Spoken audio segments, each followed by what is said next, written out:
Une voix d'incrédulité résonna dans tout l'hôpital. C'était Ling, un garçon de 22 ans, demandant au médecin s'il n'était vraiment pas malade. Il commença à raconter qu'il avait récemment remarqué que tout le monde était étrange, faisant toujours des actions étranges. Le médecin demanda alors si les gens autour de lui crachaient du feu, changeaient de forme, etc.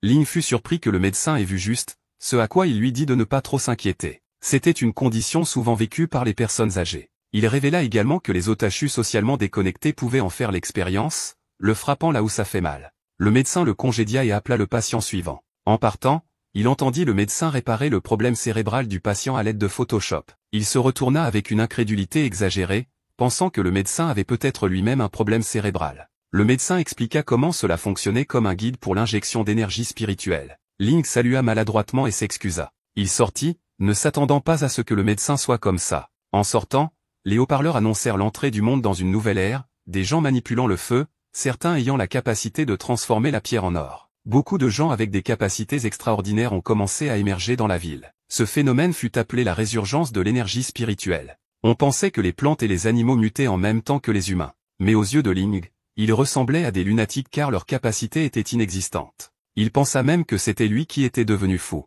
En arrivant à son appartement, il vit la propriétaire et une femme parler des capacités éveillées de Yazi. Il les regarda avec des yeux de dédain subtil, puis entra en se demandant si voir leurs capacités inexistantes était sa capacité. Il monta les escaliers en contemplant sa situation. En arrivant à l'étage suivant, une femme sans vêtements nommée Yazi se tenait devant lui. Sa mâchoire tomba en voyant cela. Yazi fut surprise. Il pouvait la voir. Étant donné qu'elle avait éveillé une capacité d'invisibilité, elle ne comprenait pas qu'il puisse la voir. Il rougissait, ne sachant pas quoi faire. Il se tut et s'approcha, adossant Yazi contre un coin. Il tendit les mains comme pour l'atteindre, ce à quoi elle ferma les yeux en se retrouvant coincée contre le mur. Elle rougissait, puis ouvrit les yeux seulement pour voir Ling tenir un lézard. Il entra avec, marmonnant qu'il avait de la chance avec cette prise. Yazi pensa qu'il ne l'avait pas vraiment vu, mais qu'il regardait le lézard derrière. Mais en réalité, il l'avait vraiment vu et a juste fait comme si avec sa vivacité d'esprit. Son large sourire lui montait presque jusqu'aux oreilles. Être un lunatique n'est pas si mal non plus.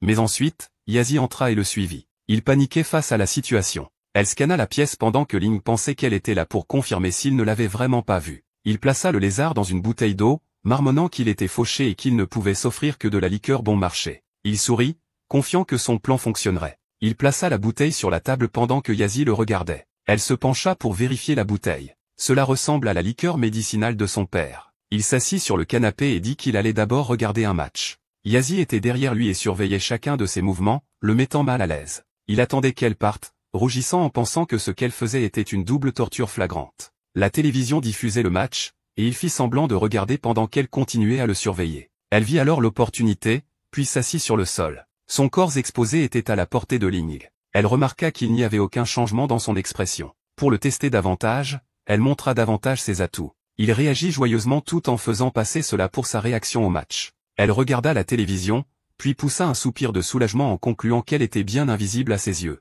Ling encourageait le jeu pendant qu'elle revenait. Elle ferma la porte. Le lézard sortit de la bouteille. Il s'assit et poussa également un soupir de soulagement, mission accomplie. Il remarqua alors une agitation à l'extérieur. Les gens étaient là pour prendre Yazi, la fille du propriétaire. Elle jeta un coup d'œil à sa fenêtre, tandis qu'il se cacha rapidement hors de sa vue. Peu de temps après, on frappa à sa porte. Il demanda qui c'était, ce à quoi la stature énorme du propriétaire l'accueillit. Il jeta ses affaires hors de la pièce alors qu'il le chassait. Il argumenta qu'il n'avait manqué aucun loyer et demanda pourquoi il le mettait à la porte. Il révéla alors que Yazi se sentait mal à l'aise en sa présence. Il se retourna et lui dit de partir. Il pleura en se demandant si c'était ce qu'ils appelaient l'intuition féminine. Il sortit son téléphone, à la recherche de maisons bon marché à proximité. C'était la nuit. Des enquêteurs reniflaient autour de l'appartement Warm Nest pour enquêter sur le cas de 13 résidents disparus. Ils ont réussi à retracer la présence d'un éveilleur à l'endroit. L'un d'eux commença à décrire la nature des victimes. L'homme répondit que la priorité absolue du bureau des anomalies était de recruter ou d'éliminer les éveilleurs qu'il rencontrait.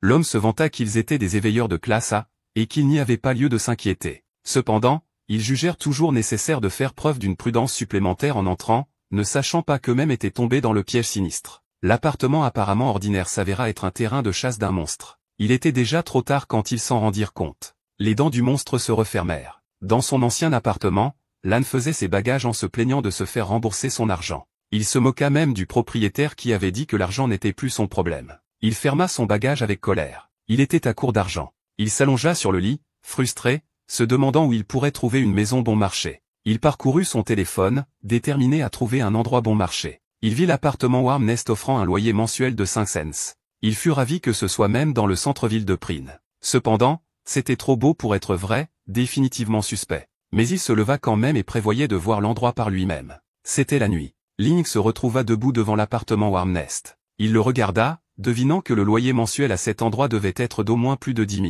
Il frappa à la porte puis la poussa pour entrer. Il fut accueilli par un environnement sombre. Il traversa son couloir sinistre, remarquant qu'il n'y avait même pas de lumière. Puis une femme se vantant de son aura sinistre émergea du coin sombre du couloir. Il fut surpris, mais elle dit alors doucement que le loyer à cet endroit était très bon marché. Il fut ravi de l'entendre, riant, pensant sincèrement que c'était comme un miracle. La propriétaire ouvrit le chemin tandis que Ling s'interrogeait sur la panne de courant en la suivant. Elle sembla juste se rendre compte qu'il n'y avait effectivement pas de lumière. Elle a appuyé sur l'interrupteur, allumant les lumières. Elle l'a ensuite conduit à la chambre tandis qu'il trouvait ses gestes mignons. Elle est montée sur son épaule puis lui a craché dessus avec colère. Il s'est excusé que le chat ne puisse pas supporter la lumière. Elle s'est ensuite portée volontaire pour lui faire visiter la pièce. La porte était fermée, laissant échapper une fois de plus cette aura inquiétante. Ling s'est présenté et a tendu sa carte d'identité. Il a scanné l'endroit en le comparant à son appartement précédent. Alors qu'il demandait si l'endroit était vraiment bon marché, la propriétaire laissait échapper son aura. Elle s'est faufilée derrière lui pour attaquer,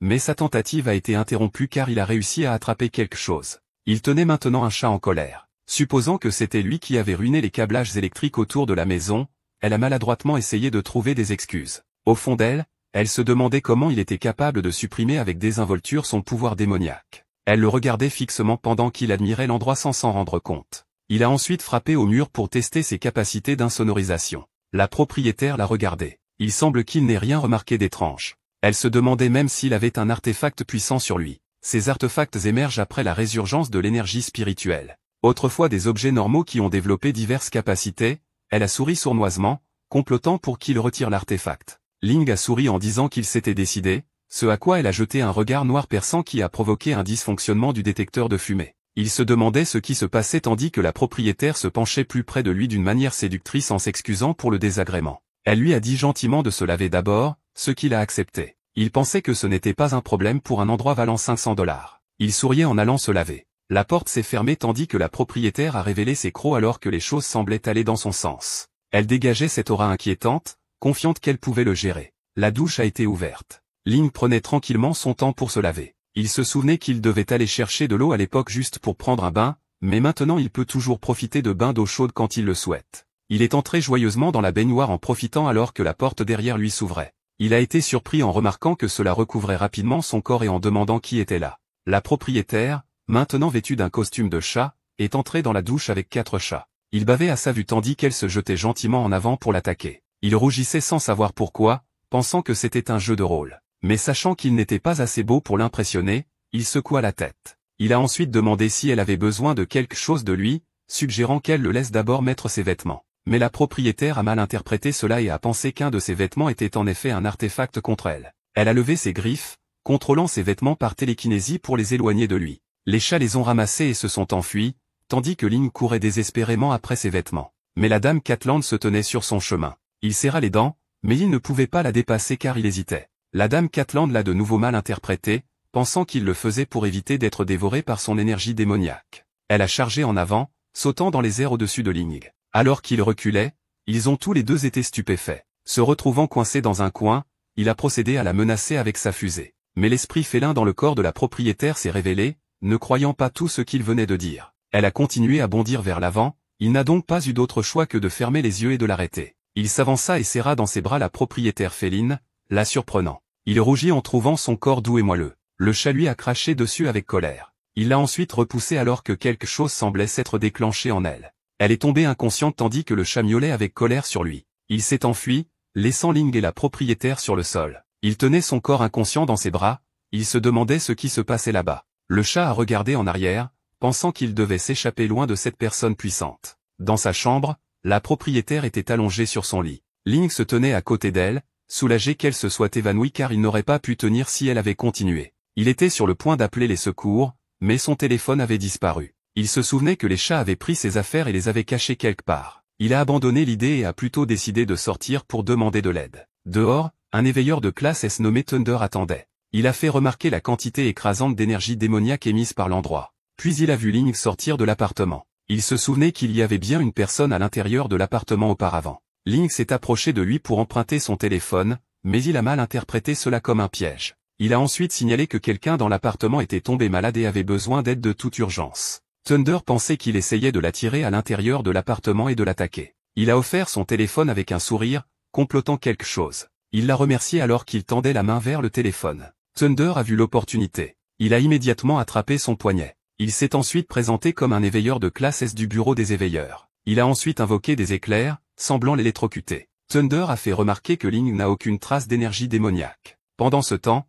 Ling a appris qu'il était aussi un éveilleur, soupirant car il ne voulait pas avoir affaire à ces fous. Il a lâché sa main, ce à quoi il s'est plaint que sa main lui faisait mal. Thunder a dit qu'il s'occuperait d'abord du cerveau, puis le ramènerait pour l'interroger, le laissant confus. Alors que l'éveilleur s'en allait, Ling se souvint que la fille était toujours déshabillée. Il s'est immédiatement mis sur son chemin pour l'arrêter. Thunder a été surpris qu'il soit toujours debout après avoir reçu son coup de foudre. Il a dégagé une immense quantité d'éclairs, disant qu'il ne se retiendrait pas cette fois. Mais étant donné qu'il ne pouvait pas voir leur capacité, il pensait qu'il racontait des bêtises. L'éveilleur a levé la main pour invoquer la foudre. À ses yeux, cependant, l'homme agitait simplement sa main. Il s'est tourné vers les spectateurs et leur a dit de ne pas avoir peur, mais ils ont commencé à paniquer et se sont enfuis. Il leur a dit de ne pas s'enfuir. Pendant ce temps, Thunder a souri. Il a dit qu'il avait enfin révélé sa véritable forme. Ling était perplexe. Derrière lui se trouvait un chat monstrueux massif. Le chat a parlé, disant qu'il ne pouvait pas croire qu'il y avait un autre expert à l'extérieur alors qu'il chargeait Thunder.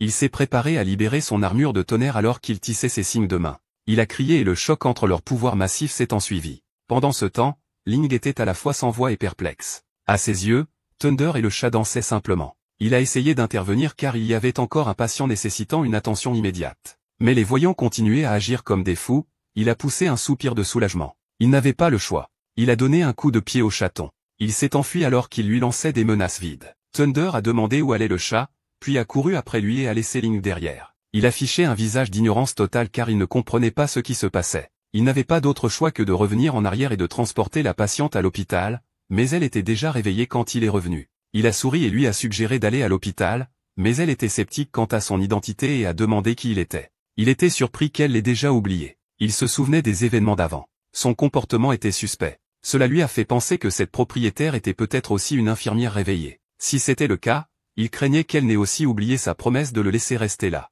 Il pleurait cette occasion manquée d'avoir un appartement bon marché et bien situé. Pendant qu'il pensait, il a entendu dire qu'il n'était pas une mauvaise personne. Bien qu'il ait convenu qu'il n'était pas une mauvaise personne, il s'est demandé si elle n'était pas trop confiante. Cependant, sa décision est venue de son observation de la façon dont il a réagi quand il a réalisé qu'elle avait perdu la mémoire. Il a souri, belle déduction. Soudain, elle a ressenti une vive douleur à la tête. Il a demandé avec inquiétude ce qui n'allait pas chez elle à nouveau. Il s'avère qu'elle s'est finalement souvenue de tout. Elle s'est présentée comme Rong, la propriétaire amoureuse des chats du département des dégâts usés. Mais après la résurgence de l'énergie spirituelle, elle a été possédée par un démon chat nommé Petit Noir. Cependant, Ling a dit que tous ses discours sur les démons et les esprits n'étaient que des imaginations des gens. Elle s'est excusée car ses souvenirs étaient flous à cause de la possession et l'a remercié d'avoir chassé le démon chat. Mais Ling n'arrivait pas à se concentrer sur ce qu'elle disait car son corps était exposé, embarrassé alors qu'elle se couvrait et demandait s'il lui avait fait quelque chose de mal. Il a dit qu'il ne lui avait rien fait de mal, mais elle était toujours sceptique.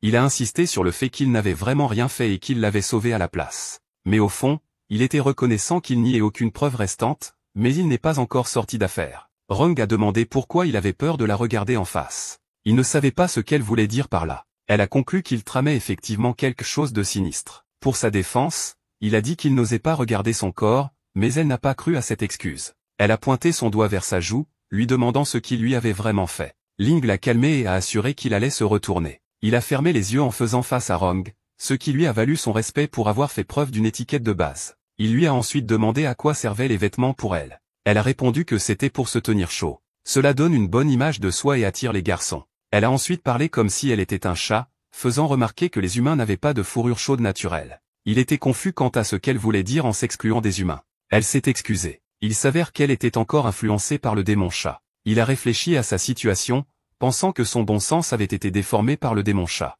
Ling était confus, ce à quoi elle a dit un contexte similaire dans la tribu des chats, où les chats gardent généralement leur distance avec un chat chauve. Changeant de sujet, il a proposé de lui trouver des vêtements à porter. En ouvrant la porte, il a été accueilli par une vague malveillante d'énergie maléfique. Il était surpris. Devant lui gisait un tas de corps inconscients. Le lendemain, dans le même bâtiment, on pouvait voir ces corps être emmenés. Les passants commençaient à se répandre sur l'appartement maudit et causant de nombreux décès. En tant que propriétaire, Rong a riposté agressivement et a dit que personne n'était mort. Il a précisé que ces personnes avaient juste perdu conscience temporairement, mais les passants étaient sceptiques quant à leur sauvetage. Il a vu Thunder dans la foule, le fou qui dansait avec le chat. Il s'est retourné après avoir remarqué qu'il l'avait vu. Il a souri et l'a appelé, disant qu'il avait été très impoli avec lui la dernière fois. Il comprenait maintenant la situation dans laquelle il se trouvait, mais Ling a essayé de s'excuser, ne voulant pas être impliqué avec des gens comme lui. Mais Thunder ne le laissera pas faire et a dit qu'une bataille catastrophique se serait produite sans lui. Il a souri, demandant s'il avait réussi à attraper le démon chat,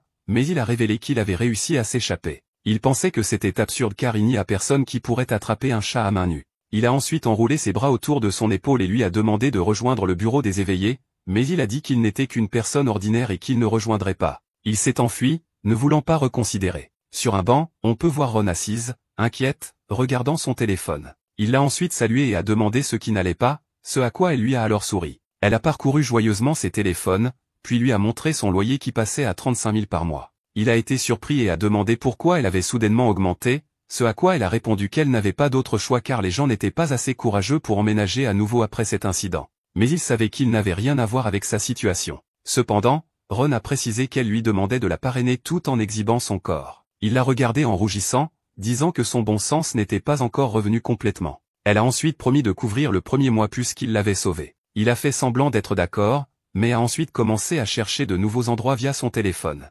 Soudain, Thunder a émergé de derrière et a demandé ce qu'il faisait de s'y occuper, ce à quoi il a répondu qu'il cherchait une maison. Il lui a ensuite joyeusement offert 1 million. Ling était surpris. 1 million est le salaire minimum d'un agent du bureau des éveillés. Il était ravi d'apprendre que le salaire d'un éveillé de niveau S est aussi élevé. Il a ajouté que ce n'était rien pour lui car ses capacités dépassaient de loin le rang S. Il a ensuite demandé le salaire de l'infirmière éveillée de niveau le plus bas, ce à quoi il a répondu que c'était 100 000.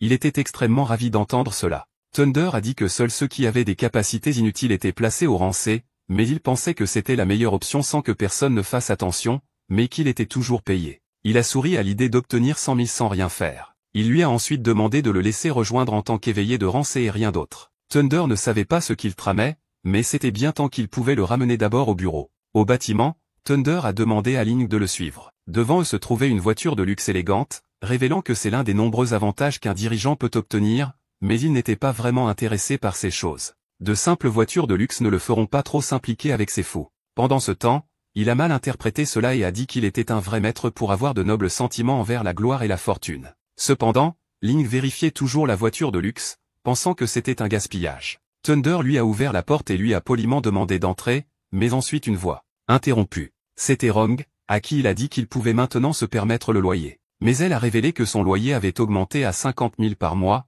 le surprenant. C'était parce qu'il était maintenant un dirigeant du bureau des éveillés qu'elle a décidé d'augmenter son loyer. Mais elle a proposé quelques alternatives s'il ne voulait pas dépenser autant d'argent. Il pouvait lui faire un massage, mais Ling hésitait en disant qu'il n'était pas assez proche pour faire ça. Il se demandait pourquoi il devrait la masser, ce à quoi elle a répondu qu'elle avait besoin de son massage de fourrure en tant que chat, sinon il deviendrait inconfortable. En entendant cela, l'innocent Lan a rapidement accepté. Pour lui, c'était juste comme caresser un chat. Elle a ensuite précisé que les massages professionnels doivent être approfondis avec chaque séance pour chaque partie de son corps ne durant pas moins d'1 heure. Son visage lubrique a rougi en entendant cela, puis a suggéré de commencer à masser le devant. Mais puisque les chats comme elle étaient des créatures prudentes, il devait gagner sa confiance complètement avant cela. Il a accepté avec désinvolture, mais Rong lui a demandé de prendre cela au sérieux sinon elle doublera son loyer. Mais il a souri en réponse, disant qu'elle pouvait multiplier le loyer par 10 s'il le regrettait. Elle est ensuite partie et a fait ses adieux. C'était une situation gagnant-gagnant pour lui, pouvant masser une si jolie dame toute la journée. C'était aussi une situation gagnant-gagnant pour elle, l'exploitant pour faire du travail gratuit. Elle sourit à cette pensée. Pendant ce temps, la voiture de luxe passait près de la montagne. Thunder commença à expliquer le bureau des éveilleurs, bien que Ling sembla désintéressé. L'éveilleur de classe S admire son attitude désinvolte envers les possessions matérielles, mais il n'était pas à court d'options. Les artefacts l'attiraient à coup sûr. Il révéla ensuite les artefacts qui peuvent améliorer leurs capacités, mais ce sont des objets ordinaires et inutiles pour lui. Il se retourna et regarda par la fenêtre, gagnant encore plus le respect de Thunder. Avec l'attitude que Ling a montrée jusqu'à présent, il croit qu'il pourrait être réticent à rejoindre le bureau. Il est maintenant déterminé à faire en sorte que le bureau ne le sous-estime pas et le garde satisfait. Voyant cela, il ne fit qu'un soupir et pensa qu'il était une nuisance. Ils sont finalement arrivés à l'endroit. Se dressait devant eux l'imposant bâtiment du bureau des éveilleurs. Thunder lui demanda son opinion. Il n'était pas impressionné, pensant que c'était juste un parc industriel ordinaire. Il fit remarquer le manque apparent d'installations militaires, ce à quoi il répondit qu'ils avaient une barrière impressionnante pour compenser cela. Il lui demanda à nouveau son opinion, à laquelle il répondit par un applaudissement sarcastique. Ils parcoururent les couloirs pendant qu'il lui expliquait les choses. Mais pour lui, le monde entier semblait être devenu fou. Voyant comment les choses se passent, il pense que les futures batailles ne seront qu'une moquerie. Thunder remarqua son attitude méprisante, souriant en pensant à sortir les gros moyens. De derrière, une voix se fit entendre. C'était le capitaine Yang, un homme musclé avec les bras croisés devant sa poitrine qui les salua. Thunder le salua en retour, puis présenta Ling comme une nouvelle recrue découverte. Il présenta ensuite Yang à Ling, le capitaine de la première équipe du bureau et le chef des éveillés de rang S. Il sembla surpris en entendant son nom, ce à quoi il anticipa qu'il avait déjà entendu parler de lui. Mais ce n'était pas le cas. Il sentait juste que le nom ne lui correspondait pas tout à fait. À ses yeux, Yang n'était qu'une mignonne petite écolière. Thunder lui demanda à propos de cette inadéquation. Yang a des muscles ciselés, un visage dégageant de la testostérone, une mâchoire plus tranchante que des couteaux de cuisine. Il avait une stature si virile et montagneuse, et son nom lui convient bien. Mais Ling n'était pas impressionné. Yang n'était pas du tout comme il l'avait décrit. C'était juste une mignonne petite fille. On dirait que les lunatiques sont de nouveau à l'œuvre. Yang demanda alors la capacité de Ling. Il réalisa alors que Yang avait dû utiliser une capacité pour cacher sa véritable apparence. Il en rit et dit qu'il n'était qu'un éveilleur de rang C. Yang était surpris que Thunder ait personnellement recruté un rang inférieur comme lui. Les éveilleurs de rang C étaient généralement assez inutiles, mais c'était différent s'il pouvait voir sa véritable apparence. Elle croisa les bras, se demandant quelle était sa capacité. Thunder lui demanda alors de venir en lui tenant l'épaule. Ils se penchèrent plus près et il lui murmura de révéler ses capacités. Il s'éclaircit alors la gorge joyeusement en révélant qu'il avait un peu de connaissance en physionomie. Yang fut surpris d'apprendre cela, pensant qu'il avait le potentiel de devenir un prophète capable de prévoir l'avenir. Mais ce n'était pas le cas car il appartenait au type congénital des veilleurs sans potentiel de croissance. Elle le regarda de haut en disant que c'était dommage. Ling tendit ses mains pour une poignée de main, lui demandant de ne pas le regarder de haut. Elle dit que tous les humains sont des égaux sans distinction de haut ou de bas. Alors qu'il lui serrait la main, il rougit car il sentait qu'elle était lisse, douce et sexy. Yang s'excusa alors et partit. Ling était sans voix, tandis que Thunder demanda sa compréhension pour lui avoir posé beaucoup de questions. Cependant, il se demandait s'il devait lui dire que Yang était en fait une femme déguisée. Il lui dit alors de montrer sa vraie force, pour que personne ne le remette plus en question, mais il dit que ce n'était pas nécessaire. Il préférait cacher sa force pour rester en marge. Il insista ensuite pour qu'ils aillent gérer les procédures pour l'éveilleur de rang C. Il remplit des papiers, effectua une vérification d'identité et enregistra son scan oculaire. Ils lui remirent alors sa carte d'identité d'éveilleur de rang C. Il demanda si c'était la preuve d'être un air éveillé de rang C, ce à quoi Thunder clarifia que c'était juste pour passer la revue. Ils entrèrent ensuite dans la zone de test, mais Thunder proposa de lui montrer quelque chose de bien d'abord. Il lui demanda de le suivre au trésor du bureau des nerds éveillés. Il prévoit de lui montrer de vraies bonnes choses, donc s'il abandonnait d'être une classe C, Ling soupira. Il n'a toujours pas abandonné. Thunder commença à expliquer que les artefacts puissants sont des éléments essentiels pour les éveiller. Ling sembla intéressé par ces artefacts divins qu'il mentionna, le faisant sourire. Cependant, il se demandait qu'un endroit aussi important n'est même pas un seul garde. Thunder révéla que la barrière qu'ils ont compense la sécurité. Ils furent alors accueillis par Yang et ses troupes, demandant ce qu'ils faisaient là. Il répéta la question. Le superviseur principal répondit, disant qu'ils avaient reçu des informations selon lesquelles quelqu'un avait l'intention de falsifier les artefacts, mais il savait que rassembler des superviseurs nécessitait un rapport à l'institut. Cependant, ils ont ignoré cette procédure en raison de l'urgence de la situation. Ling ne parla pas, mais il pensa que Yang avait un sacré réseau. Il savait qu'ils auraient probablement de gros ennuis après cet incident. Yang s'excusa d'entrer en premier, ce à quoi Yang se conforma immédiatement. Il répondit, disant qu'il emmènerait le nouveau pour inspecter les détails d'abord. Il ordonna d'ouvrir la porte, ce à quoi tout le monde obéit et fit ce qu'il disait. Dans son esprit, Ling savait que cette femme était là pour voler les artefacts. Il se demandait s'il devait aider ou non,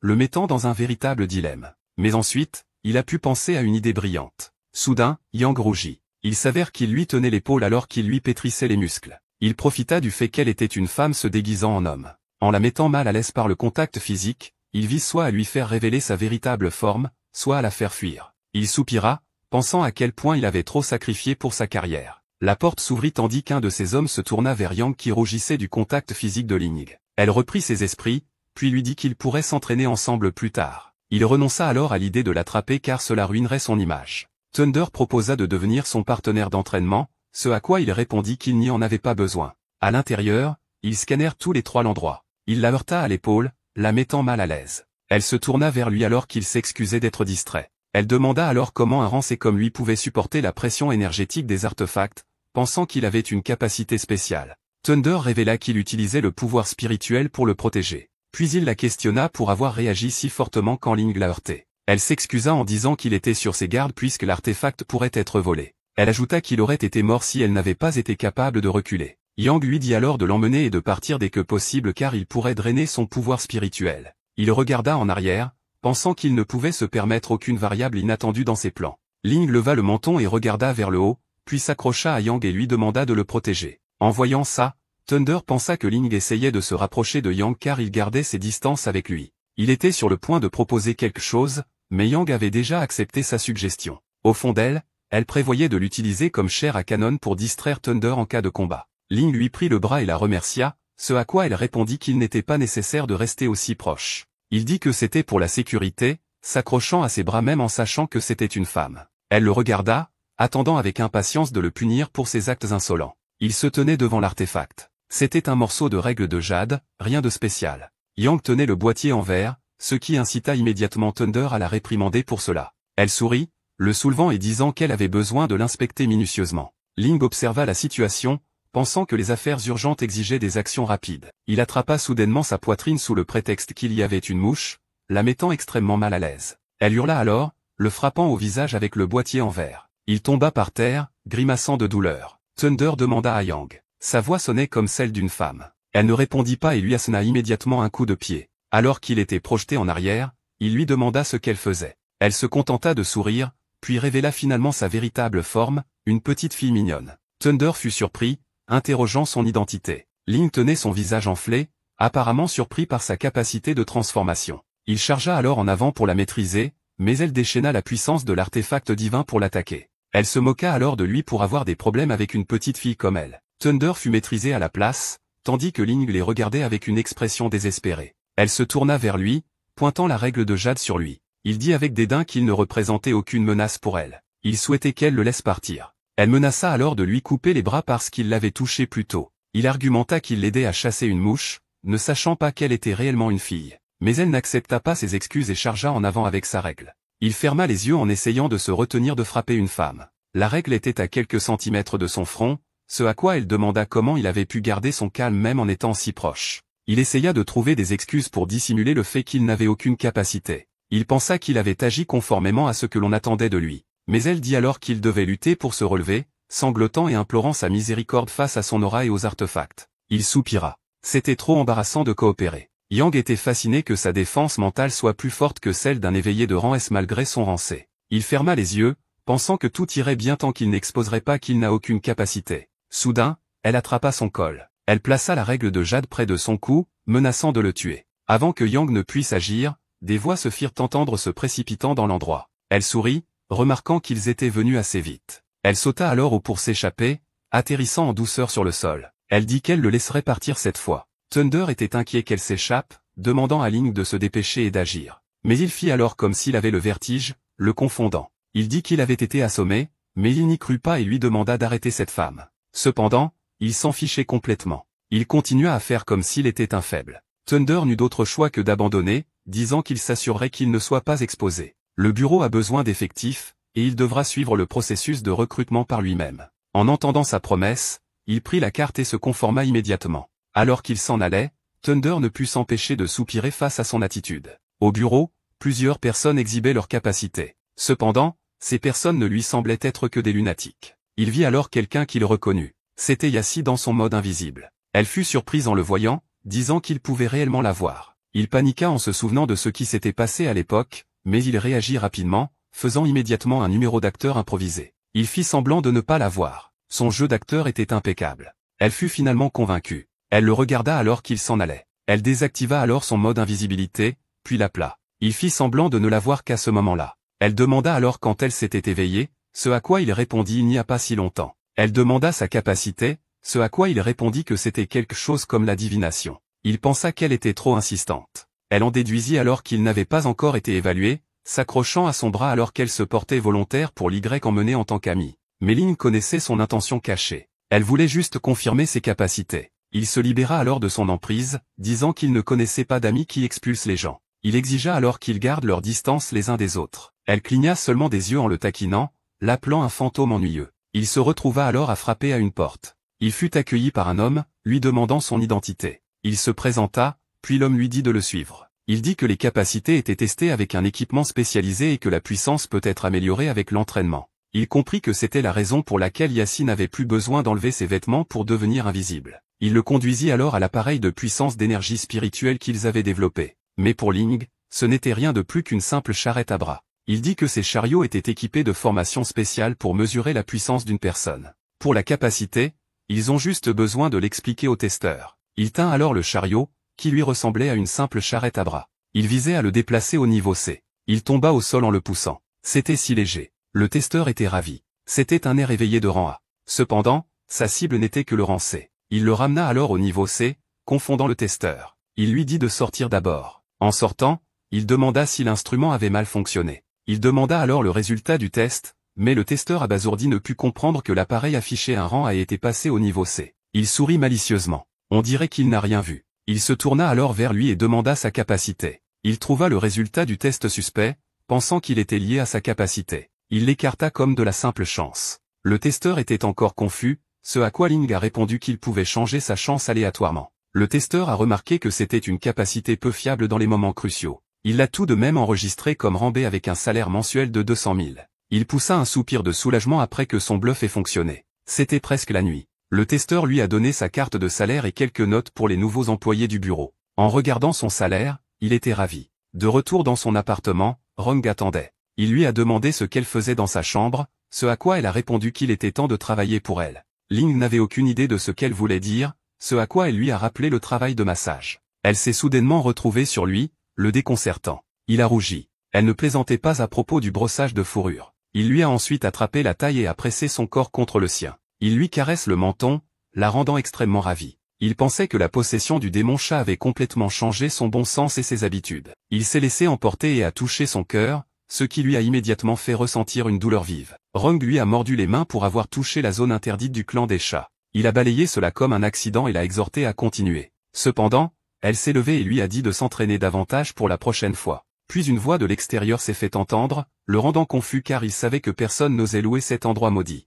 Elle a répondu que les gens de loin ne savent pas. Ils ont été accueillis par la jolie petite femme de tout à l'heure. Elle était actuellement déguisée en une locataire du nom de Yuna. Cependant, c'était inutile pour ses yeux qui ne perçoivent aucune capacité comme réelle. Rong a ensuite tiré ses mains et l'a exhortée à y aller. Elle a regardé en arrière, pensant la laisser passer tant qu'elle ne faisait rien d'outrageant, mais la taupe déguisée ne semble pas être quelqu'un qui reste immobile. C'était la nuit, ils sont allés faire du shopping. Elle a ensuite vu une commerçante agiter une cloche dorée pour attirer les clients. Ses pupilles se sont dilatées à la vue de la cloche. Elle a ensuite chargé vers la femme, lui arrachant sa cloche de manière ludique. Elle s'est enfuie dans la ruelle sombre, puis a joué avec la cloche comme le chat qu'elle est. La femme l'a poursuivie, exigeant qu'elle lui rende la cloche. Il s'avère que c'était un artefact qui fait affluer les clients dans son magasin et dépenser de l'argent. Elle s'est ensuite ennuyée de la cloche et l'a renvoyée. Elle l'a attrapée en disant qu'elle l'aurait regretté si elle ne l'avait pas rendue. Elle est ensuite partie à la recherche de Ling, mais elle s'est cognée la tête accidentellement. Soudain, un groupe de voyous les encerclait. Ils ont exigé qu'elle leur remette la cloche magique,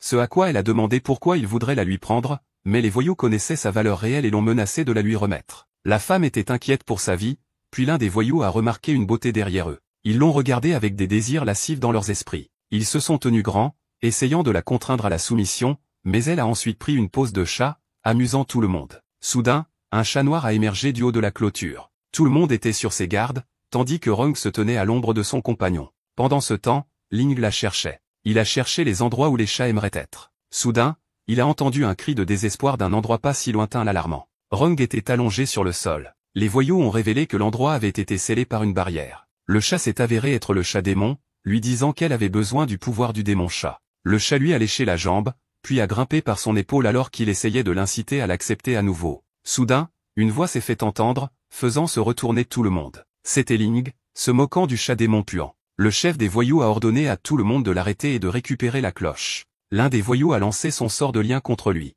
Ling s'est rendu compte que ces gens étaient des éveillés. Étant donné qu'il ne s'engage généralement pas dans des combats physiques, il était confiant de gagner avec juste une arme à la main. Le chef des voyous a chargé pour l'attaquer. Il a serré fort le tuyau métallique, frappant le chef des voyous à l'arrière de la tête. Les voyous étaient inquiets pour leur chef. Il était vaincu sous les pieds de Ling. Ils étaient surpris. Seuls les éveillés de rang S peuvent vaincre leur patron. Ling tenait fermement son tuyau, se préparant pour le prochain combat. L'un des voyous a pointé le chat et l'a blâmé. Le voyou aux longs cheveux prévoyait d'éliminer le chat, laissant Ling à l'autre voyou. Le voyou s'est approché, puis a activé sa compétence de dos d'ours qui a agrandi son corps. À ses yeux cependant, il ne faisait que fléchir ses muscles de manière insensée. Il a profité du fait qu'il ne bougeait pas, puis lui a fracassé la mâchoire avec le tuyau métallique. L'homme aux longs cheveux pensait qu'il était en effet un éveillé. Il s'est approché de son bâtard lâche avec son tuyau métallique ensanglanté. Il s'est tourné vers la femme tenant la cloche, puis l'a arrachée. Il a activé l'artefact, maintenant prêt à l'affronter avec sa nouvelle confiance. Il a lancé la compétence de coupe spatiale en utilisant la cloche, mais ils n'ont eu aucun effet sur lui. Il était stupéfait. Même un éveillé de rang S ordinaire ne serait pas capable de résister à la cloche. Il a levé le tuyau métallique et a dit que certaines choses valent mieux ne pas y penser trop profondément. En un rien de temps, il a laissé tomber le tuyau métallique. Le dernier voyou gisait vaincu sur le sol. Rong a immédiatement couru pour le serrer dans ses bras, portant un regard triste et craintif sur son visage. Il lui a caressé le dos pour la réconforter. La femme leur a donné la cloche, disant qu'elle ne voulait plus jamais vivre ce genre de choses. Il a ensuite pris la cloche et l'a donnée à Rong. Elle l'a reçue, lui demandant de promettre qu'il attrapera le démon chat plus tôt. Il a souri maladroitement. Comment est-il censé attraper un chat? Elle a ajouté qu'il devra l'accompagner tous les jours s'il ne peut pas l'attraper. Elle a également ajouté qu'il devrait l'accompagner la nuit, ainsi que pendant les jours nuageux et pluvieux, ce à quoi il a accepté impuissant. Le chef des voyous s'est réveillé avec son téléphone qui sonnait. Il a décroché l'appel et a rapporté que la mission avait échoué. C'était la petite taupe qui lui demandait de l'expliquer brièvement. Il a rapporté qu'un puissant démon chat avait contrôlé une personne ordinaire pour les attaquer. Elle lui a ensuite dit de retourner à la base et d'accepter la punition. Elle a raccroché, menaçant de le tuer quand il trouverait la cloche magique. Le lendemain matin, Rong servait le petit déjeuner. Ils étaient assis à la table à manger en silence. Ling pensait que leur relation s'améliorerait après l'incident. Cependant, elle ne pourrait jamais se sentir bien à l'idée de l'exploiter comme sa main-d'œuvre. Ils ont ri maladroitement. Il s'est ensuite levé et s'est excusé pour aller travailler. Il a ouvert la porte seulement pour être accueilli par Yuna. Elle a fait semblant de tomber, ce qui lui a permis de l'attraper. Elle l'a ensuite salué d'une manière séductrice, le rendant nerveux car il savait qui elle était. Yuna s'est penchée plus près, essayant de séduire Ling. Il a été révélé qu'en plus de changer d'apparence, elle a également la capacité de contrôler les autres. Cependant, cette capacité ne semblait pas fonctionner sur lui car il la repoussait doucement. Il n'arrivait pas à croire qu'elle le saluait réellement, sceptique quant à ses véritables intentions. Elle ne pouvait s'empêcher de penser que sa force mentale était en effet forte, vu que sa capacité n'avait aucun effet sur lui. Rong a demandé s'il n'était pas censé travailler, ce à quoi il est immédiatement parti. Elle a souri en sachant que la patience était tout ce dont elle avait besoin. Du coin de l'œil, elle a ensuite vu la cloche magique sur le collier de la propriétaire. Elle l'a attaqué agressivement, demandant de quoi il s'agissait. Elle s'est rappelé que le démon chat avait volé la cloche magique, et que cet appartement était également tourmenté par ce même démon chat. Elle a souri, concluant que la propriétaire était un démon chat. Elle a demandé si elle aidait les locataires à nettoyer, ce à quoi elle a répondu non. Elle pensait qu'il serait fatigant pour elle de fournir des services de nettoyage. Elle a ensuite demandé si les deux étaient ensemble, ce à quoi elle a répondu oui. Le démon chat et Ling. Cela pourrait devenir délicat pour elle. Elle a ensuite demandé ce qu'il aimait, précisant qu'elle voulait juste établir de bonnes relations de voisinage. Rong a pensé à ses préférences, révélant qu'il était très diligent dans les tâches assignées par Rong. Elle a souri en le sachant. Ling est un naïf, a-t-elle conclu. Au bureau des éveilleurs, Ling s'est retrouvée traînée par Yazi. Elle a insisté pour l'aider à se familiariser avec l'environnement. Elle a ajouté que le bureau des éveilleurs est très humanisé et que les amis peuvent être affectés au même groupe. Cependant, il ne la considère pas comme une amie. Alors qu'il la regardait, il se demandait pourquoi elle était si persistante avec lui. Il a deviné qu'elle doutait probablement encore qu'il puisse voir à travers son invisibilité. Ils sont ensuite arrivés à l'endroit de la troisième équipe. À l'intérieur du bâtiment, Ling a été accueilli par l'écho de la voix féroce de l'instructeur. Le capitaine Dayan, le chef, a ordonné à tout le monde de faire 200 squats supplémentaires. Un homme a levé la main et a demandé s'il devait encore le faire alors qu'il avait déjà été transféré dans une autre équipe. Il s'est tourné vers lui avec colère et lui a dit de s'en aller. L'homme est passé devant Ling en sortant. Yazi a révélé que Dain était issu d'un milieu militaire et était très strict, mais cela signifiait seulement qu'il aurait moins de membres dans son équipe, ce qui l'a fait sourire. Il lui a demandé pourquoi elle avait choisi cette équipe, ce à quoi elle a répondu qu'elle voulait s'améliorer rapidement sous sa direction stricte. Il a souri sarcastiquement, sachant que c'était un mensonge. Dain a remarqué leur présence et leur a dit de venir se joindre à l'entraînement. Yazi l'a regardé, pensant à demander un transfert desquels aurait compris sa capacité. D'un lui a ordonné de se présenter brièvement. Il s'est exécuté, indiquant son nom et son grade de rang B, ainsi que sa capacité de bluff à changer aléatoirement sa chance. Des murmures de scepticisme concernant sa capacité ont résonné dans l'air, disant que sa compétence n'était pas fiable. Yazi pensait également que c'était une capacité médiocre et qu'il n'y avait aucun moyen qu'elle puisse voir à travers son invisibilité. Mais alors la voix de Diane s'est fait entendre. Il a dit que la capacité qu'il avait était très suspecte. Ling a paniqué et a dit que c'était le résultat de l'évaluation du département d'identification. Cependant, il a été révélé qu'il n'était pas responsable de la recherche détaillée. Il a paniqué, pensant que sa capacité inventée pourrait avoir été exposée. Il a dit que le département d'identification avait peut-être surestimé sa capacité, disant qu'il n'était qu'un rang C. Il espérait qu'il ne le considérerait pas comme un menteur. Diane a dit que l'identification avait plutôt sous-estimé sa capacité, le surprenant. Il a de nouveau demandé quelle était sa capacité, ce à quoi il a dit avec hésitation que c'était la chance. Il a ajouté que c'était parfois bon et parfois mauvais. Diane lui a alors demandé ce qu'était la chance,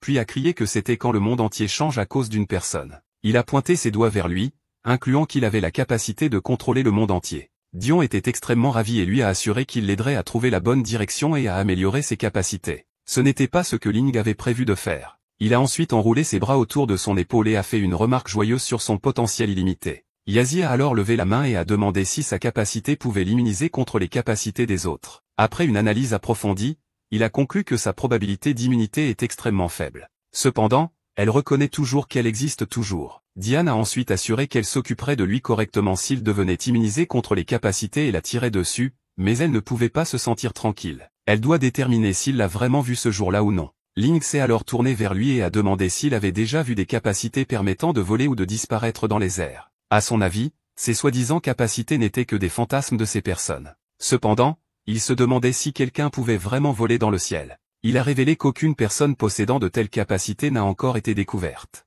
Avec cela, il a pu conclure que ces capacités n'affectent les gens que mentalement au maximum. Le chef d'équipe a ensuite interrompu la conversation et a ordonné à tout le monde de courir 30 tours. Alors que tout le monde s'exécutait, il réfléchissait à l'idée d'apprendre des arts martiaux. De nulle part, Thunder est arrivé. Il lui a demandé s'il voulait de l'aide pour changer d'équipe, ce à quoi il a répondu qu'il allait bien là-bas. Il a ensuite révélé qu'il y avait eu un grand tumulte après le vol de l'artefact. Cependant, ils ont quand même gagné quelque chose de cet incident. Ils ont appris que cela avait été fait par l'organisation clandestine appelée Nouveau Monde. Apprenant que le chef peut rendre n'importe qui absolument loyal, il a demandé comment il savait qu'il y avait quelqu'un comme ça. Thunder a révélé que le bureau avait des techniques et des capacités pour déchiffrer, bien que cette personne soit très prudente. En entendant cela, il a appris que Yuna voulait l'approcher pour prendre le contrôle de lui. Il a ensuite demandé à Ling s'il avait des moyens, ce à quoi il a répondu qu'il y réfléchirait d'abord. À l'extérieur du bâtiment, il pensait que ce serait formidable si Thunder pouvait simplement attraper directement le coupable,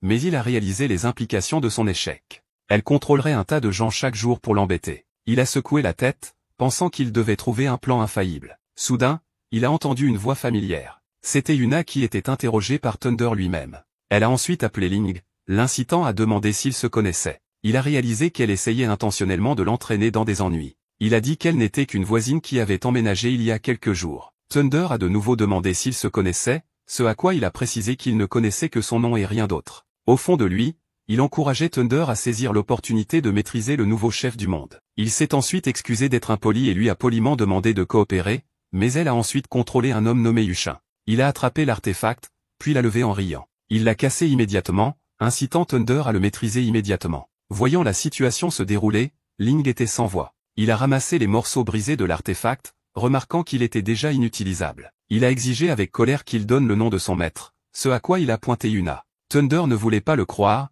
ce à quoi Yushan a dit avec colère à quoi bon lui demander. Il a ordonné qu'il soit ramené car il l'interrogerait plus tard. Il s'est agenouillé par terre et a ramassé les morceaux brisés de l'artefact. Il a ensuite dit à Ling de rentrer d'abord, et il le contacterait s'il y avait quelque chose. Alors qu'il partait, il était intrigué par sa contrôlabilité. Elle lui a ensuite demandé de monter dans la voiture, ce qu'il a immédiatement fait. Le feu de circulation était rouge. Le nouveau leader mondial pensait qu'elle était vraiment malchanceuse aujourd'hui. Elle regarda Ling qui était à côté d'elle, pensant qu'il était souvent malade. Il se demandait où elle avait caché la règle de jade qu'elle avait volée à l'époque. Elle a commencé à le séduire, dans le but de percer ses défenses psychologiques. Elle était assez séduisante pour le faire rougir. Ling se demandait si toutes les personnes contrôlées bénéficiaient d'avantages aussi importants. Yuna a vu l'occasion parfaite de prendre le contrôle de Ling. Elle a immédiatement placé ses mains entre ses cuisses. Il était troublé lorsqu'il a dit que le feu de circulation était déjà passé au vert. Elle l'a remarqué et a immédiatement repris la conduite. Alors qu'il traversait les autoroutes, elle pensait qu'il semblait complètement sans défense,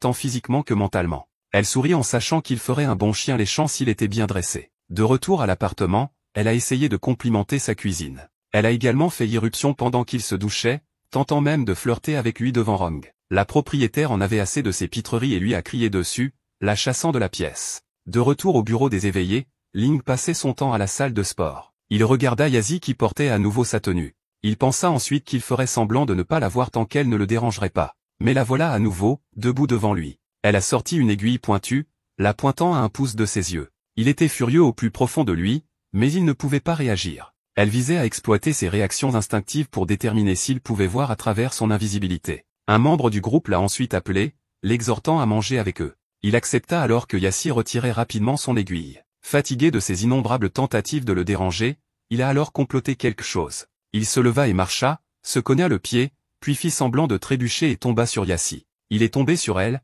l'embrassant sur les lèvres. Ils ont été surpris. Bien sûr, l'ange ne faisait que prétendre. Tout le monde pensait que c'était un accident, tandis que Yazi rougissait en lui demandant de se lever. Elle l'a ensuite giflé, ce à quoi les autres coéquipiers sont venus le défendre. Elle ne pouvait pas réfuter leurs arguments, puis sortit frustrée. Une fille la regarda, l'appelant par son nom. Avec cela, il était confiant qu'elle ne comploterait pas contre lui la prochaine fois. Le testeur a ensuite révélé que Thunder le cherchait. Il est ensuite entré dans sa chambre, où il a été accueilli par la nouvelle qu'il y avait un traître dans leur rang. Il a révélé qu'ils avaient purgé les départements clés de tout individu contrôlé et identifié une méthode pour capturer le nouveau leader mondial. Entendant que son aide était nécessaire, Ling refusa et s'éloigna. Thunder s'accrocha à ses jambes et le supplia de se joindre à eux. Le voyant si insistant, il n'eut d'autre choix que de demander les détails. Ils ont spéculé que l'ennemi serait désireux de contrôler d'autres membres du personnel, ce qui les a incités à attirer l'ennemi. En d'autres termes, ils prévoyaient de laisser intentionnellement quelqu'un être contrôlé, puis de tendre une embuscade à l'ennemi. Il a ensuite demandé comment ils pouvaient être sûrs que l'ennemi choisirait la personne qu'ils avaient arrangée, ce à quoi il a révélé qu'ils avaient un éveilleur qui pouvait déduire le candidat le plus approprié dont le leader avait besoin. Il a ajouté que des méthodes étaient en place pour garantir le bon déroulement de l'opération. Ling s'est retourné et leur a souhaité bonne chance, ce à quoi Thunder lui a demandé de les aider. Ils se sont battus en se disputant à ce sujet. Il a alors entendu le soupir de défaite. Il n'avait vraiment pas d'autre choix. Il le regarda qui plaidait comme un chiot. Il lui a ensuite dit qu'il ne devrait pas être blâmé si l'ennemi parvenait à s'échapper. À la cafétéria, Ling peut être vu déguisé en serveur. Il écoutait les rapports qui passaient dans ses écouteurs. Il regarda les personnes qui servaient de guetteurs avec une expression désespérée. Il a dit que ce plan reposait essentiellement sur la chance. Une commande a été passée à laquelle il s'est volontiers conformé. Il s'avère que la cliente était Yuna, lui demandant ce qu'il faisait là. Ling a dit qu'il était en vacances aujourd'hui, remplaçant un ami qui avait besoin d'aide. Mais Yuna était toujours sceptique. C'était une évidence puisqu'elle devait être plus prudente. Elle a ensuite essayé de le séduire pour qu'il révèle des informations, lui demandant s'il s'agissait d'une mission du bureau nerveux des éveillés, mais il a été capable de calmer son chemin hors de sa séduction. Elle a ensuite reçu sa commande et a dit que son rang n'était pas bas, puis s'est excusée en partant. Il la regarda, ne s'attendant pas à ce qu'elle vienne vraiment. Dans la ville, une femme en costume de lapin regardait Licky, un éveilleur de rang B.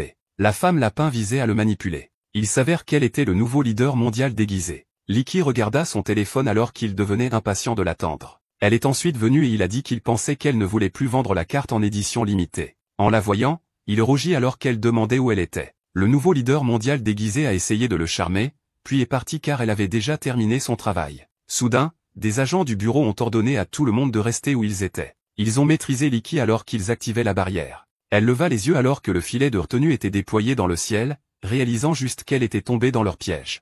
Elle courut immédiatement dans les ruelles. Elle a placé sa main sur son visage, ramenant son déguisement en Onis. Elle réalisa la gravité de sa situation. Elle pourrait ne pas être capable de s'échapper même avec l'artefact dans sa main. Elle se souvint alors de Ling et pensa à l'utiliser à son avantage. De retour à la cafétéria, elle s'approcha de lui. Elle resta sans voix pendant un moment, puis fit semblant d'avoir le vertige et d'avoir du mal à respirer. Il lui demanda ce qui n'allait pas chez elle, ce à quoi elle donna des excuses aléatoires. Il soupira, pensant que les choses ne pouvaient pas empirer. Elle l'appela par son nom d'une manière séduisante, puis lui demanda de l'emmener sur un banc pour qu'elle puisse se reposer. Il s'est conformé, lui valant ses remerciements. Elle a commencé à faire des avances, lui demandant s'il y avait quelque chose sur son visage. Elle a immédiatement vu l'opportunité et a souri, mais a été interrompue lorsque les alarmes ont retenti. Un agent les a repérés, révélant que l'alarme avait détecté l'utilisation d'énergie spirituelle et a demandé si quelqu'un utilisait des capacités spéciales. Ling a compris qu'elle avait essayé de le séduire et de le contrôler. Il a continué en disant qu'il ne l'avait pas fait,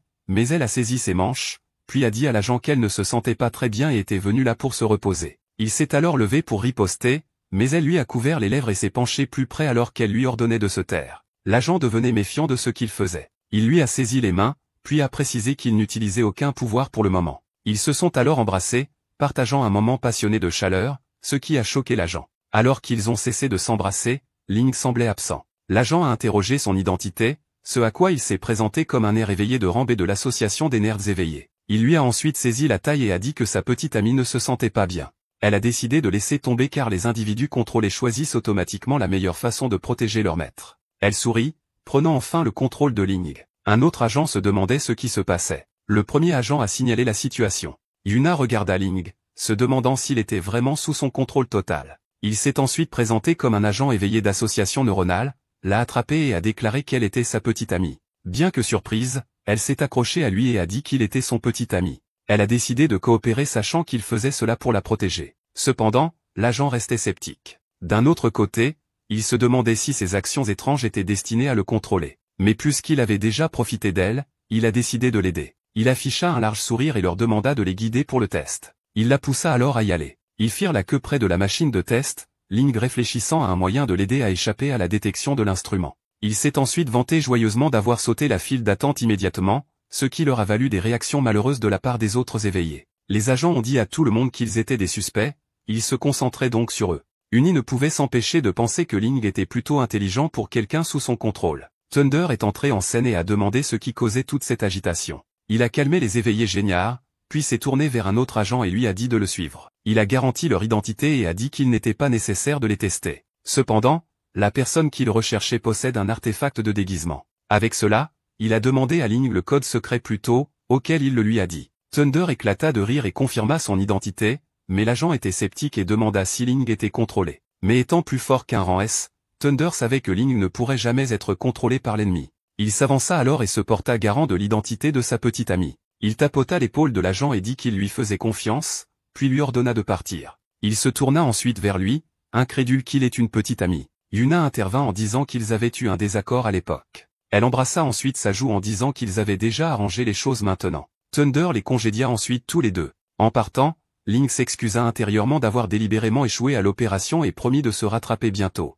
Yuna sourit, pensant que sa décision de le contrôler était judicieuse. De retour à l'appartement, ils sont tous les deux rentrés à la maison. Elle s'assit sur le canapé et remarqua que ses techniques avaient besoin d'être améliorées. Il se demanda ce qu'elle entendait par technique. Elle avait dit qu'il était absolument interdit de profiter d'elle puisqu'elle était son maître. Il sourit et dit que c'était sa première fois, ce à quoi elle lui assura qu'il s'y habituerait. Mais il s'est avéré être un Rizzler professionnel, se penchant plus près en lui demandant s'il pouvait s'entraîner maintenant. Elle ferma les yeux et lui dit de s'agenouiller, mais il embrassa immédiatement ses lèvres. Rong les a pris la main dans le sac. D'un ton sinistre, elle demanda ce qu'il faisait. Yuna rougit en essayant de trouver des excuses, mais son esprit était inondé de pensées. Elle le repoussa alors. Elle se leva et partit, laissant la situation à Ling à gérer. Rong demanda à Ling si Yuna allait bien, ce à quoi il répondit qu'elle lui exprimait simplement sa gratitude de l'avoir aidé. En tant que personne littéralement féline, elle semblait simplement avoir appris que c'était ainsi que les humains montraient leur gratitude. Elle l'a alors appelé et lui a demandé une faveur. Elle a commencé en disant qu'elle n'était pas allée au salon de massage après cet incident.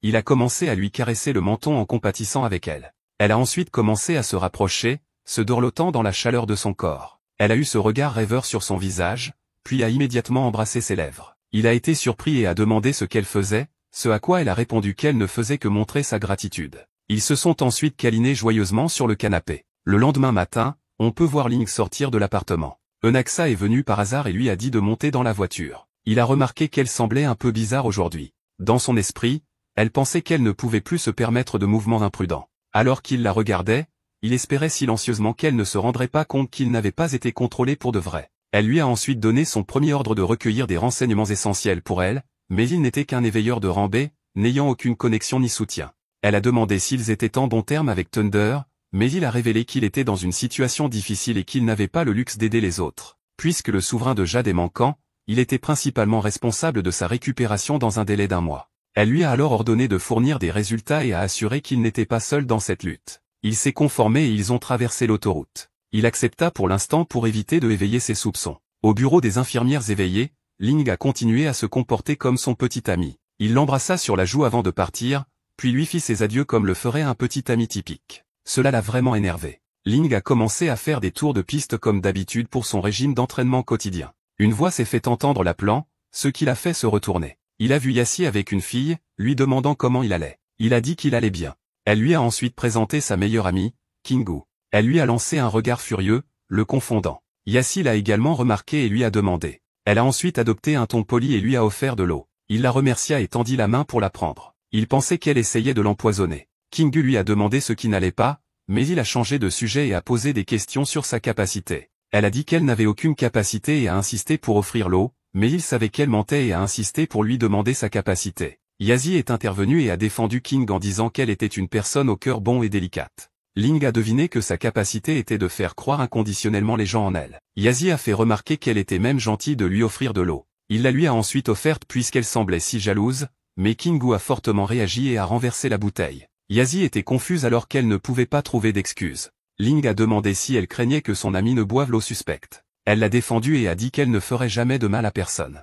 Elle l'a ensuite taquiné qu'elle pourrait avoir des sentiments pour lui puisqu'elle voulait qu'il boive l'eau. Elle l'a appelé stupide, puis est sortie acheter une autre bouteille. Yassi a dit qu'elle était assez populaire au bureau des éveilleurs, ce qui séparait les mondes de Ling et d'elle. Mais il s'en fichait et est allé reprendre l'entraînement, la laissant énervée par son attitude dédaigneuse. Pendant ce temps, quand le regardait enragé, jurant de ne pas laisser Yassi tomber entre ses mains, Ling a dunké vigoureusement le ballon dans le panier. Alors que Yassi regardait son match, Queen lui a offert une bouteille d'eau. Elle lui a ensuite demandé si elle l'aimait, ce qui l'a fait cracher son eau. Elle a rougi en demandant dans quel genre de bêtises elle s'embarquait. Elle a commencé à énumérer ses bonnes qualités auxquelles elle était d'accord. En le regardant maintenant, elle pensait qu'il était tellement différent d'avant. Son amie a également remarqué qu'elle n'arrêtait pas de le regarder même si elle disait qu'elle ne l'aimait pas. Ils se sont ensuite levés pour manger et ne plus faire attention à lui. Lan se promenait dans les couloirs quand quelqu'un l'a appelé. C'était Queen. Elle avait quelque chose à lui dire, mais il semblait sur ses gardes en se souvenant de la bouteille d'eau de plus tôt. Il a affiché une attitude dédaigneuse et a continué son chemin,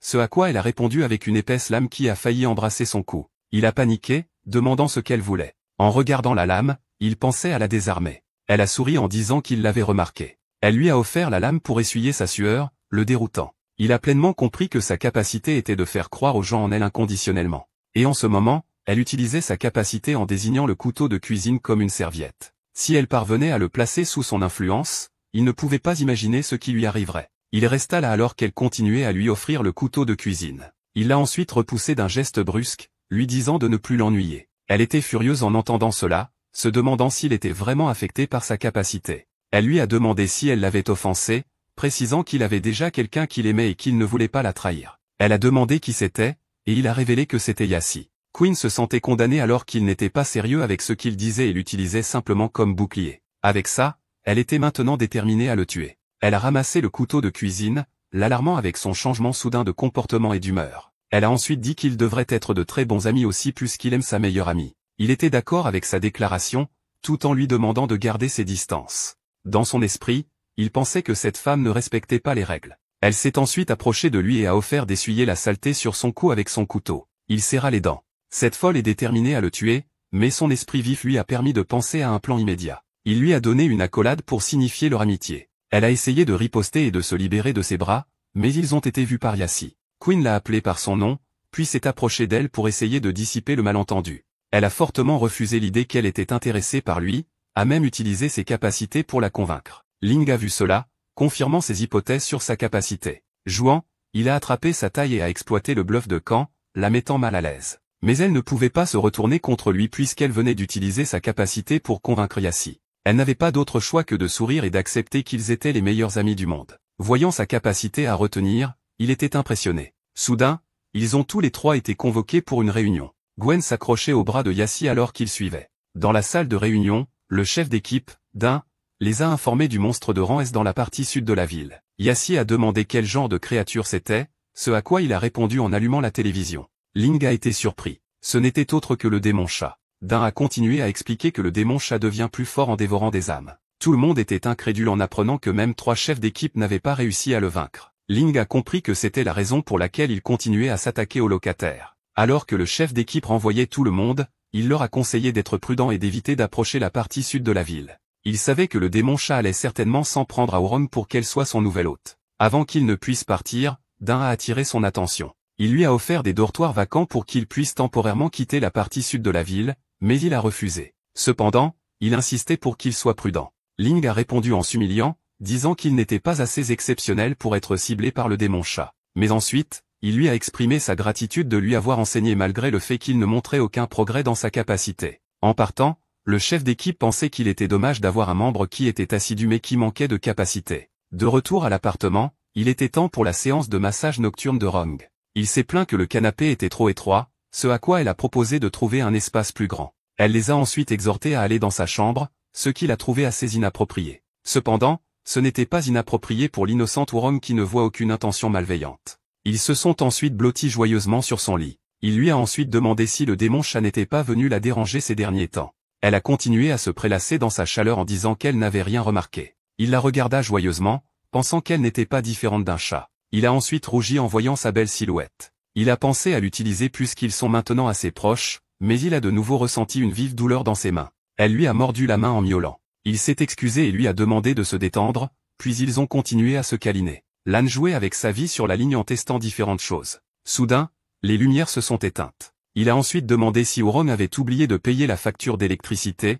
pour découvrir qu'elle avait disparu. Elle se tenait près de la porte pendant qu'il remarquait qu'il y avait quelqu'un à l'extérieur. De l'extérieur, on peut voir deux hommes qui le visent. Il s'avère qu'ils étaient des fanatiques de Queen qui étaient ici pour punir, ont activé leur capacité à ouvrir la porte. Ils se tenaient là, confiant qu'ils pourraient facilement l'éliminer. Il a ensuite ouvert la porte à laquelle ils ont souri alors qu'ils se préparaient à attaquer. L'un d'eux s'est précipité en avant avec un coup de poing, mais il a facilement attrapé son poing. Il a reproché à son partenaire de l'avoir laissé bloquer son coup de poing. Il a ensuite donné un coup de pied dévastateur à son ventre pendant qu'il lui tordait le poignet. Avec un ton menaçant, il leur a dit de sortir d'ici et de ne plus causer de problème. Il a claqué la porte alors que les deux se demandaient pourquoi ils n'étaient pas affectés par leur capacité. Ils ont décidé de se retirer pour l'instant, certains que Ling n'était clairement pas contrôlé par des capacités. Puisqu'il le cachait à l'association, il prévoyait de le signaler le lendemain. Mais alors, il semblait qu'il ne vivrait pas pour voir un autre jour alors que le démon chat se tenait sur leur chemin. Ils ont paniqué en le voyant, sachant que c'était leur fin.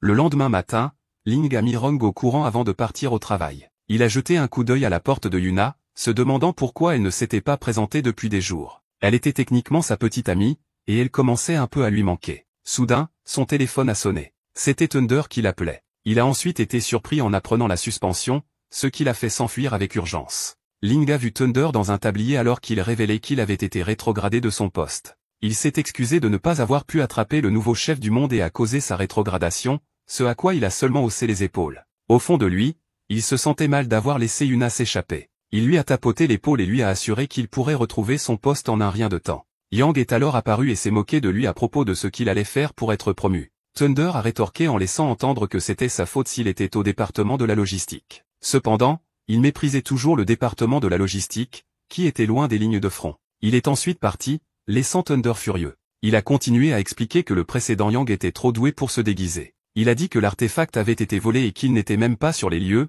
donc cela n'avait rien à voir avec lui. Mais bon nombre de ceux qui étaient impliqués étaient les aides de confiance de Yang, ce qui le rendait furieux contre Thunder. Ling a fait remarquer qu'il était un tel hypocrite. Il s'est tourné vers lui et lui a conseillé d'être prudent lorsqu'il se déplaçait dans le bureau des infirmières éveillées. Il a souri en le remerciant. Thunder s'est ensuite excusé et a fait signe au revoir, le laissant déterminé à l'aider à retrouver son poste en attrapant le démon chat. Au bureau, Dion l'a exhorté à emménager dans le dortoir dès que possible. Il a révélé la nouvelle de deux Awakers qui ont perdu la vie à cause du démon chat près de son appartement. Il a été surpris d'apprendre que c'étaient les deux fauteurs de troubles d'hier. Il a fait remarquer que le démon chat était devenu plus fort et semait à nouveau le trouble. Il savait que la situation était grave. Et s'il pouvait posséder les gens pendant la journée aussi?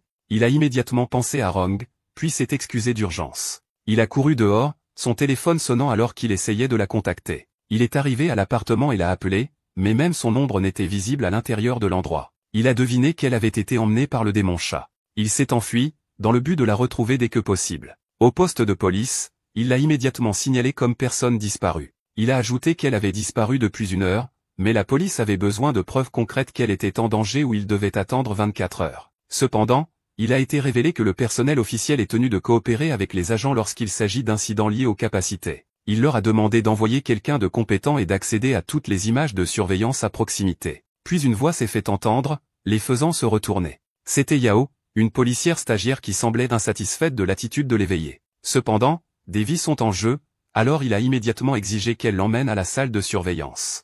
Elle a cédé à la défaite et lui a demandé de la suivre, le conduisant à la salle de surveillance. Ils ont parcouru les images, mais n'ont vu aucune trace d'elle, se demandant comment cela était possible. Il a ensuite procédé à l'examen personnel des images pour se rassurer. L'écran a montré un chat entrant dans l'appartement, puis le quittant peu de temps après, alors qu'il était monté sur son épaule. Il était furieux que les policiers aient manqué cette partie des images, mais elle a dit qu'il n'y avait personne dans la vidéo. Il a réalisé qu'elle avait été affectée par la capacité du démon chat et lui a ordonné d'extraire les images de surveillance de différentes zones. Il a ajouté que c'était un ordre. Ils ont parcouru les images. Il a souri de joie en trouvant ce qu'il cherchait. Dans un entrepôt isolé, le chat démon possédant Rung se tenait devant Yang et un autre agent. Il s'est tourné vers lui et a dit qu'il ne pouvait pas se permettre de s'inquiéter des humains possédés. Il a précisé s'il voulait dire abattre la fille également. Mais comme sa position était en jeu, il ne pouvait pas se permettre d'échouer. Le froid Yang ne la voyait que comme un sacrifice nécessaire à la paix et au bien-être du peuple.